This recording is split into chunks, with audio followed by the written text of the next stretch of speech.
I do have one question for you. Yeah, obviously. of course. Go for it. I'm not sure if I'm allowed to ask questions. No, but of I'm course. gonna ask a No, question, you can. You can. It's, You can. it's a podcast, but I'm sure we're supposed to ask you questions. How far are you away from your 10,000 subscribers? Done it today.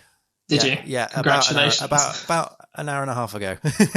Thank you very much. How much? How much sort of effort do you think you're? Because obviously we see the output of your YouTube, channel, and we see your X amount of minutes of content that you create.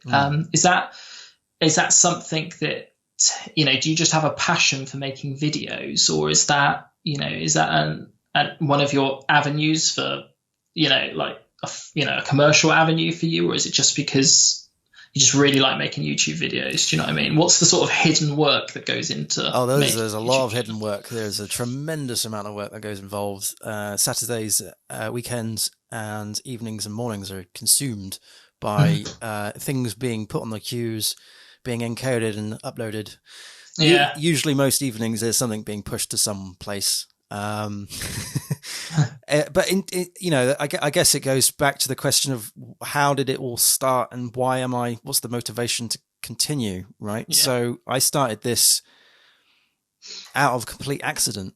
It was actually a recruitment agent who, after university, just mentioned, I wish there was some way of you demonstrating the skills that you know. And this was years ago, and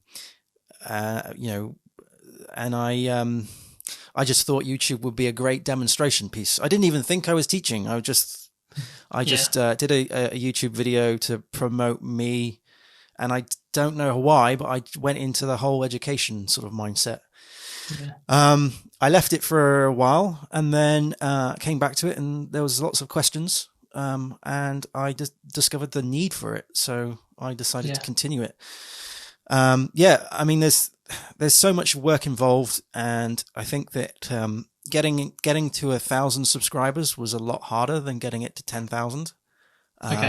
Took me years and years before that happened, but you still got to keep the fire going. No, for sure, because it must be, when you look at other YouTubers and like their insane raging success, do you know what I mean? It must be because there is so much work involved. I suppose from your perspective, there must be times when you think, like, is it worth it? Do you know what I mean? Oh, there's been many a times where I've wanted to drop it. Yeah. Okay. Because I was putting too much work into it over the weekends. So with freelance and with the YouTube, there wasn't anything else. Yeah. And now I've been able to manage my time a little bit better, with more efficient ways of working. So, for example, this podcast here, I will be doing a review. There is certain presets that I've got, which I just have to press a button and then it sorts out the audio. I put it on a queue. I can chop it up quite easily and make some clips out of it. All of this stuff I didn't know when I started. Yeah. So you kind of learn to become more efficient as you progress. But there was a couple of times where I thought I would drop it because of the time constraints. Yeah. And in terms of looking at other YouTubers, so I try not to compare myself, because I know that there's a lot of people out there who are doing amazing stuff, but I think that once you start comparing yourself, you start getting, you can get a little bit down. Well, no, that's it, because that would be my first. I don't know, like in my, that's why I think, because I mean, 10,000 subscribers on YouTube is mental to me, right? Like, as in, because I don't have 10,000, I don't have anybody, like, I don't have any subscribers on YouTube. So it seems amazing to me that, like, there's 10,000 people that are actively subscribed to you that, want to see your content, and those things. Yeah. But I can imagine that, if you're putting in hundreds of hours a month potentially, and you're seeing it go up, but I suppose you're seeing the fruits of that labor now, aren't you? Because, it's like an exponential sort of growth. Do you see what I mean? It was only a few weeks ago I had a conversation with someone out of the blue because of it, and they wanted work. So I'm seeing the benefits from a freelancing perspective for having it. In fact, there are some clients that I have in the States because of it. Yeah. So yeah, although you can't easily put a financial figure to it.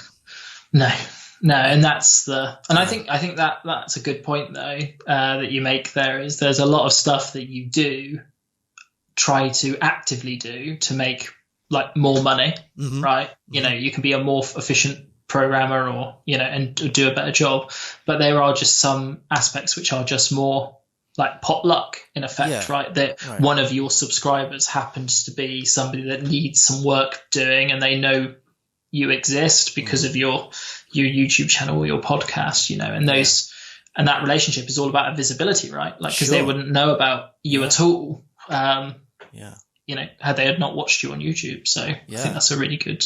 And this is a podcast episode about freelance work, so people will be listening to this and going, "Oh, there's two freelancers talking about different technology." Definitely, yeah, that's why it works. Yeah, there's no. Well, you mentioned earlier about marketing oneself. This is my way of marketing myself. This becomes my marketing budget, right? So.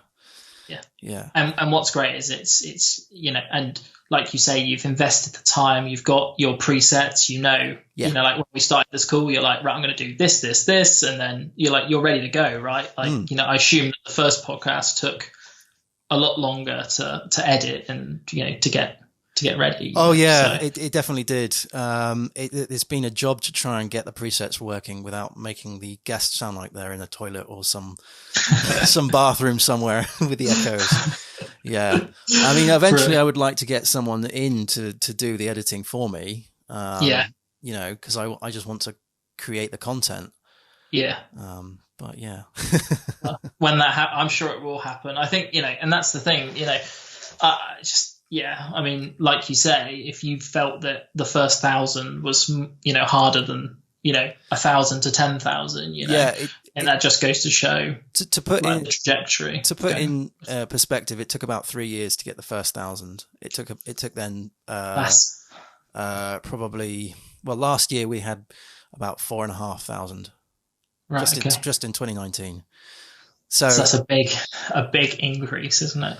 But it's getting over the hump. It's getting over the hump. And I'm not. You can't take it for granted because you don't know who watches your content, and you don't know why they're watching your content, because they're obviously after some technical knowledge. And if you say the wrong things, or you don't, they haven't got what they needed to get, then they'll unsubscribe. Then that's it. They'll find somebody else, I suppose. Yeah. How do you decide what content you put out? Do you just pick any subject that you're interested in, or mostly now it's community driven. So it's not just the YouTube channel. I live code on Twitch, and we have a Discord server. So we've got 100 or so members in there. And they will ask me to create bits and pieces, or they'll just talk about things, and I'll just discover what they're talking about, and do that. And that's the best way, right? That community is going to drive. Yeah. It's easier for you then, because you're just like, right, okay, I need to make a video about this. You don't have to come up with. Well, that's it. You start to identify your audience. It becomes more clearer who they are, and to be honest, I know 10,000 sounds fantastic, and it's I'm really happy for it. But if I was just creating content for the Discord channel server, that would be fine. Yeah, that would be enough. Yeah. Because you can see, quite, you're exposed to your impact far better than, oh, here's a YouTube video, I'm just going to throw it out there, and people don't always comment on it. People might not give you a thumbs up, and what does that really mean? But if someone is actually having a direct conversation with you over Discord because of the thing that you've said, then you know that you've actually had that impact. Yeah. So I value that far more than the numbers. Okay. No, it's really good. No, it's I think it's I think if it's the best part about it is that your passion towards it, you know, like that you're, like you said, like it doesn't make like monetary sense, right? Like as in, because no, it'd be better for you just to find more freelance work to do on a Saturday morning and exactly. every single evening, you know. Yeah. So, and that is, I think that's probably why you have that community, right? Because it's not driven by any financial. There are financial like elements to it, like you get like, you know, might get introduced to a client or things like that, sure. But it's more driven by that, just building something, right? And in effect, a community. So this becomes my legacy. Yeah, definitely.